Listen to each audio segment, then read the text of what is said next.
أعوذ بالله من الشيطان الرجيم.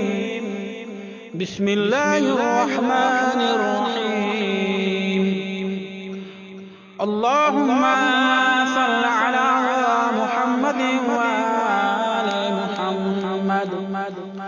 اللهم فكر فيه حظي من بركاتك وسهل سبيلي إلى خيراتك ولا تحرمني قبول حسناتك يا هاديا إلى الحق المبين.